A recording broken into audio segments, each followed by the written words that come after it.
Fala pessoal, sejam todos muito bem-vindos. Bom, vamos lá. O mercado está recorrentemente apresentando grandes oportunidades, então ora ele está supervalorizado, ora está sobrevalorizado, e são nesses ciclos que abrem grandes chances e oportunidades de colocar dinheiro no bolso e ganhar com essas movimentações. Então lá em 2021 eu fiz um vídeo falando sobre o Banco do Brasil. Na verdade foi uma sequência de vídeos, tá? Mostrando como que ele estava super descontado e que havia uma janela de oportunidade para ganhar com uma eventual normalização do mercado. Então na época as ações estavam na casa ali dos R$26. Fiz essa sequência de vídeos, eu particularmente também coloquei o ativo na minha carteira e hoje as ações estão R$ 44,29. Uma valorização de 70% em apenas 2 anos, o que de fato é algo bem expressivo. Mas a pergunta que fica é, será que ainda é uma grande oportunidade de compra? Será que dá para adquirir esse ativo? Será que tem outros bancos abrindo essa possibilidade de compra também? É isso que vamos ver agora. Eu vou fazer uma sequência aqui de vídeos falando dos principais grandes bancos, tá? Principalmente para a gente analisar se esses ativos estão sendo negociados com desconto, se há oportunidade, se não há. Então, vamos lá. Antes de mais nada, já deixa o seu joinha aí, que é super importante para que esse vídeo chegue para mais pessoas, tá?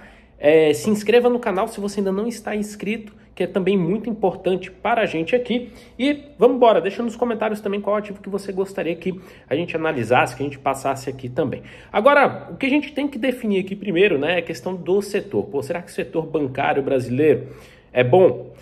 A verdade é que o setor bancário brasileiro é algo bem fora da curva, tá? Então entra crise, sai crise e os bancos continuam lucrando. Então acredito que esse seja um dos setores mais perenes no Brasil e que dificilmente vai passar por alguma dificuldade, bem diferente do mercado americano, tá? Então a concorrência lá acaba diminuindo, né, essa margem de lucro, e aqui também ficam poucas empresas. Nos Estados Unidos também infinidade de bancos e, como eu falei, a concorrência, por sua vez, ali é bem acirrada. Aqui já temos uma concentração de poucas empresas em um setor que é gigantesco. Então, veja, todo mundo precisa de banco. Então, quando você recebe seu salário, precisa ter uma conta corrente.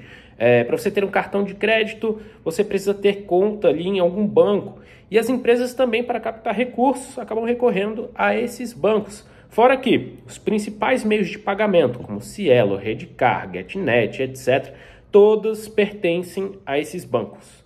Então, Cielo é Banco do Brasil, Bradesco, a gente tem a Redcar, que é do Itaú, GetNet do Santander, enfim. A gente tem todos esses meios de pagamento, aquela maquininha quando você vai num comércio, na padaria, enfim, fazer uma compra pertence a esses grandes bancos.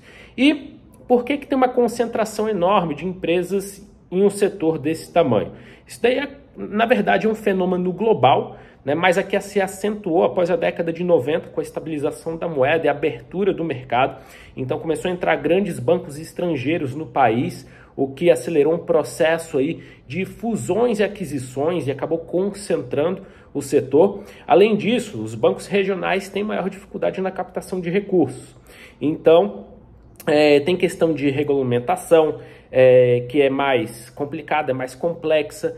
Então, tudo isso aumenta as questões de custos operacionais e administrativos e torna esses bancos menos competitivos. E aí vem os grandes bancos, acabam engolindo aí nesse processo de ou fazer uma fusão ou aquisição desses bancos menores e regionais. Bom, para a nossa análise aqui, vamos pegar os 4 grandes bancos. Então, nesse vídeo especificamente aqui, vou começar pelo Banco Itaú e a gente vai analisar alguns pontos que são importantes para determinar se é uma boa empresa, se tem muito risco, se não tem, se está numa boa condição de compra, que é o que vamos ver. Primeiro, indicadores de performance. Segundo, indicadores de risco e, obviamente, indicadores de preço para entender se esse ativo está barato ou não.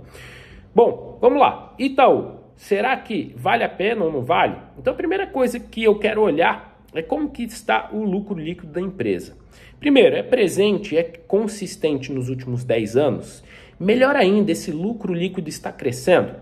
Bom, nesses dois aspectos a gente consegue ver que o Itaú tem esse lucro presente, consistente, pelo menos nos últimos 10 anos, e é um lucro líquido que está crescente.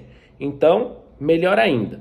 o apontamento é que essa empresa cresceu em média 5,57% ao ano no seu lucro líquido nos últimos 5 anos, isso é medido pelo CAGR, tá? O que não é um valor tão interessante, tá? Então tá um pouquinho ali abaixo da média da inflação anual brasileira. Bom, e qual o retorno que a empresa consegue obter em cima do seu patrimônio? É um indicador importante também, um indicador que é visto pelo ROE, R-O-E, Return on Equity. Então imagina o seguinte, você tem R$100 mil de patrimônio para investir e consegue obter um retorno de 20% em cima desse seu patrimônio. Então seu lucro foi de R$20 mil. E isso que olhamos nas empresas também. O quanto que ela remunera os acionistas em cima do patrimônio líquido, em cima do que ela tem de patrimônio. Então, atualmente, a empresa tem um ROI de 17,72%, que é muito bom, tá? Visto que que está bem acima, não só da inflação, mas da taxa de juros também do país, e ela consegue ter uma boa remuneração sobre o seu patrimônio líquido, embora já esteve maior, né? Tá 17,72 agora, já chegou ali em meados de 2014, 2015 a 22,93. Mas espera lá, será que esse patrimônio líquido está crescendo ou a empresa está liquidando o seu patrimônio para manter a operação? Então, para isso, observamos se o patrimônio líquido da empresa cresceu também. E nos últimos 10 anos, a empresa cresceu em média 7,73% ao ano no seu patrimônio líquido. É um valor interessante, visto que a empresa possui já um patrimônio líquido enorme e, além disso, é um crescimento que fica acima da inflação. A média anual dos últimos 10 anos gira em torno de 5,74%, a inflação. Então, esse crescimento do patrimônio líquido está acima da inflação. Beleza, mas como é que está a estrutura de risco da companhia? É arriscado investir nesse banco? De acordo com o Value Investing, o risco é definido como probabilidade de ter uma perda permanente, tá? Então é a probabilidade da empresa quebrar e você perder todo o seu capital alocado. Então, um dos maiores fatores de quebra das companhias são as dívidas e a capacidade de pagá-las.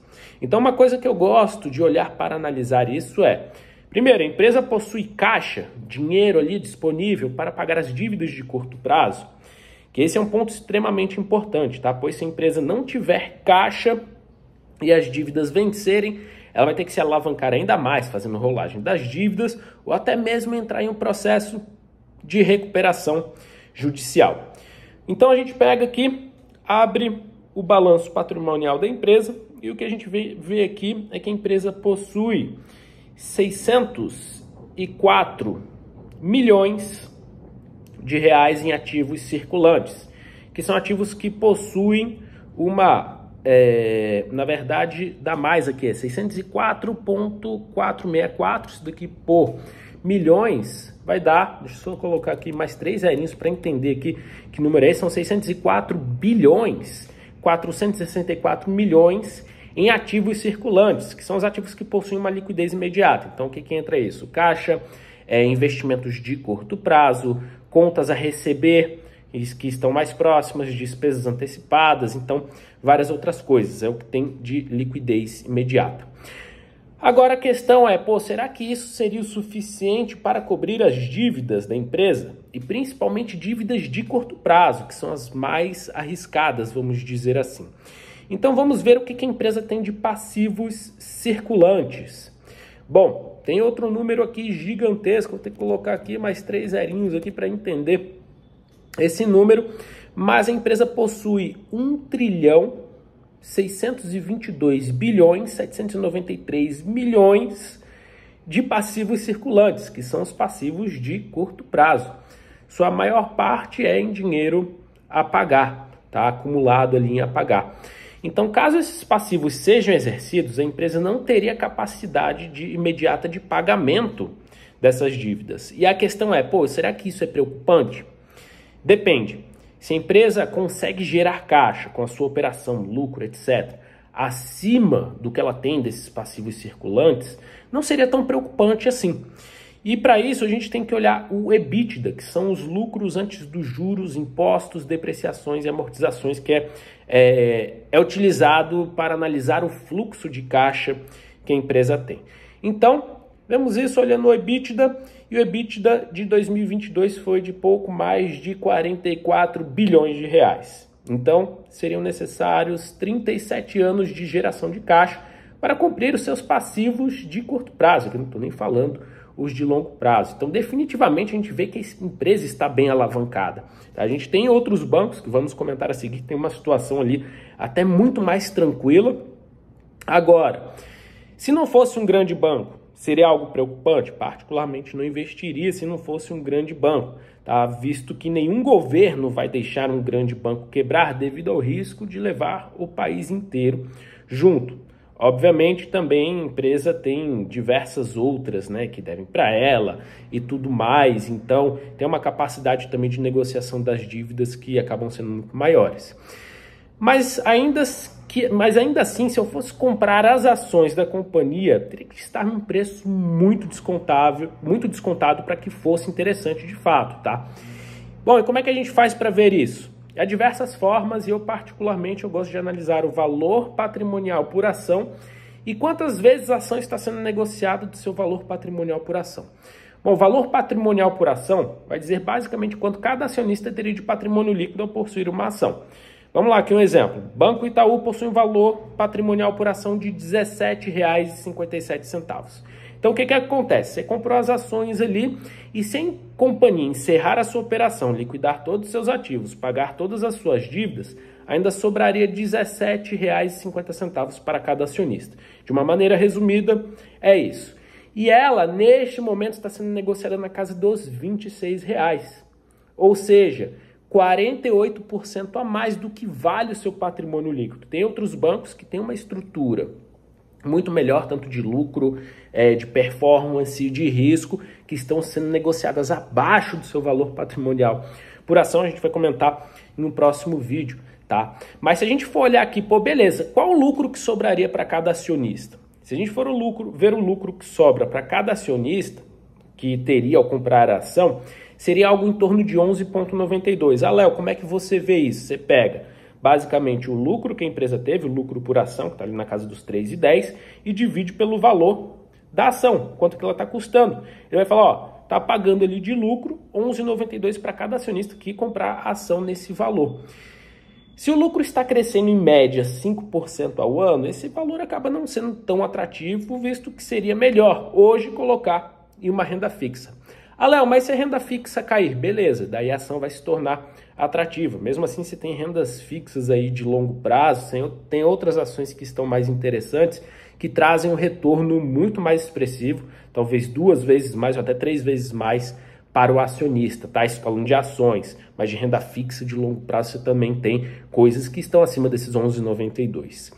Bom, então, como eu falei, a verdade é que tem outros bancos interessantes para se comprar nesse momento. E ainda assim, é possível usar o mercado de opções para gerar renda enquanto a ação não cai, tá? Para comprar ela mais barata. Então, consigo ficar gerando renda pela obrigação de comprar o ativo lá embaixo, vou ganhando dinheiro, na hora que ele cair num preço em que julgo que está barato, que está descontado, acabo assumindo a compra da ação e recebo dinheiro. E caso você tenha dinheiro, em caso você tenha um ativo na carteira, você pode utilizar das estratégias de renda com opções que podem multiplicar os dividendos por 4 vezes ou mais, e fazendo isso, o preço médio da ação fica muito mais baixo. Consequentemente, o lucro por ação também vai ficar muito mais alto. Fiz isso com o Banco do Brasil, até mesmo lá no ano de 2021, tá? Usando as opções, meu preço médio caiu ali em média 20%. Então, acabei adquirindo a empresa muito abaixo ali do que estava nos seus 26, o que seria os R$26 hoje, tá? Visto que é descontado também os dividendos no preço da ação. Bom, e caso você tenha interesse em aprender como gerar renda com esses ativos, a gente vai colocar um link aqui embaixo que você pode adquirir o treinamento que está com 90% de desconto, baratinho, para você aprender como fazer isso quanto antes de maneira direta, reta, simples, tá? Então, vale bastante a pena. E nos próximos vídeos vamos analisar os outros grandes bancos para comparar e ver quais estão mais atrativos nesse momento. Então não perde aí o nosso próximo vídeo, tá? Já deixa o joinha aí, o like se tiver gostado. Coloca aqui nos comentários qual ativo que você gostaria que a gente olhasse, analisasse, também. E não se esquece de se inscrever no canal, que é super importante para que esse conteúdo possa chegar para mais pessoas, para que você receba as notificações sempre que novos vídeos forem para o ar, e deixa o joinha aí que ajuda bastante para que esse vídeo vá para outras pessoas também, que outras pessoas precisam desse conteúdo, precisam aprender isso daí. Beleza? Ficamos por aqui, um grande abraço, até a próxima, tchau, tchau.